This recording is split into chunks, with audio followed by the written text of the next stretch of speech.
I'm Rob. And I'm Steve. And we approve this message.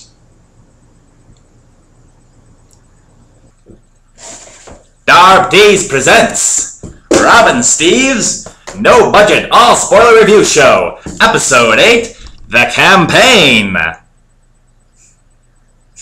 Welcome to Episode 8, The Campaign.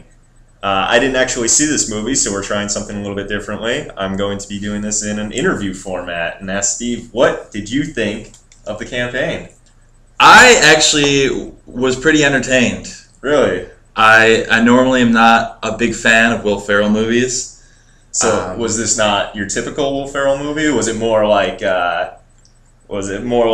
Stranger Than Fiction, Everything Must Go, less like Anchorman? And No, I think, you know what, I think it's pretty standard, goofy. In no way does it resemble reality. Just over the top. But I think maybe we just had an oversaturation of Will Ferrell, and it was just kind of nice to have him back. I think the main reason I enjoyed the movie more so than like Ricky Bobby, whatever that crap is called. I hate these movies, seriously. It's so bad. Is that it actually had a plot with likable characters, and it actually had like a 3-act structure. It wasn't just an excuse for them to just improvise and be stupid. Like, there was actual like undercurrent of heart and emotion. Like, not a lot, but enough that it was rewarding at the end. It was fulfilling. And so was there still that, like, the signature improvisation? Yeah, I definitely think there was a little bit of that there. But you know what? It works in this movie because in order to make fun of politics, you have to go beyond politics, which is really, really hard because it's already ridiculous. And so you need someone like Will Ferrell and Zach Galifianakis, Snuffleupagus. He can't even pronounce his own name. Nah, to just completely just go as far as possible and make it as ridiculous as possible. So did they ever take it like too far? Is it ever too over the top, too goofy? I don't know. I bought into it. It was just funny. I don't know. There were a few scenes that were a little embarrassing, featuring CG. It's always CG, isn't it? It's always bad. I remember, like, speaking of Will Ferrell movies, in Talladega Nights, it was always awful when they'd cut to the CG cars.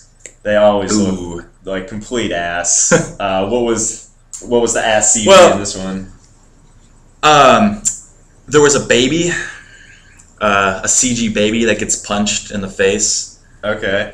I'm a sucker. Like, they could have pulled like a Three Stooges or something and just had a dummy just fly across the screen. I thought that would be hilarious to me. That'd be classic. But no, it was a slow motion like CG, like, you know, Agent Smith and Nature's Revolutions. Yeah. Just awful. But the guy, one of the standouts in the movie was the guy from American Horror Story and The Practice. I'm not even going to tell you his name because that's all you know him from. But yeah, he was actually really funny. He just appears in scenes. He's one of the highlights. But yeah, he was in Ally McBeal, so this is the second project he's been in with an awful CG baby. Did this one dance after? No, it wasn't dancing. It was just getting punched. But they also punched the dog from The Artist. I thought that was kind of funny. Did it have like good political satire? Good job of poking fun. You know, it's like 75% of it was just craziness, goofiness. Right. You know, dick jokes, and but there was a portion of the movie that was pretty clever. That was a step above the typical comedy, I felt. Okay. I don't know. I thought it was fairly well done, I guess. Was it like a balance of political satire, like making fun of both left and right, or was it more making fun like left-handed people and right-handed people? I know nothing of politics. Was it more making fun of politics in general, or like specific candidates?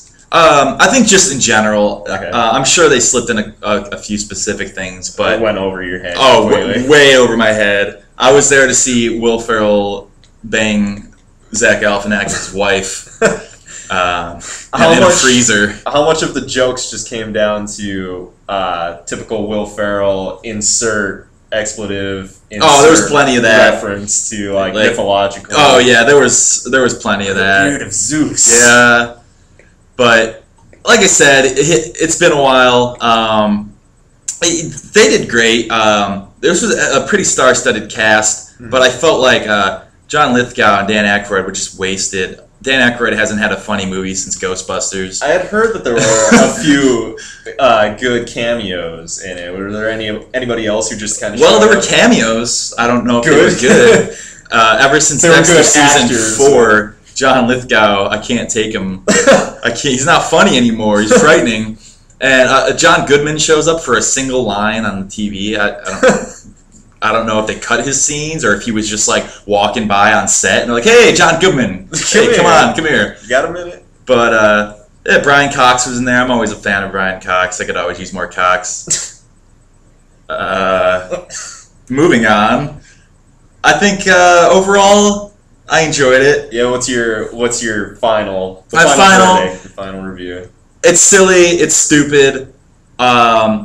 It could have helped that I was drinking at the Draft House. Drinking at the movies. And yes, and it could have helped that I was with a group of friends who were laughing.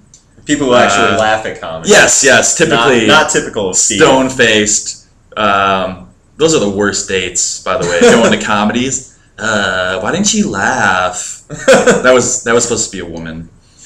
That's exactly how she sounded. I'd go.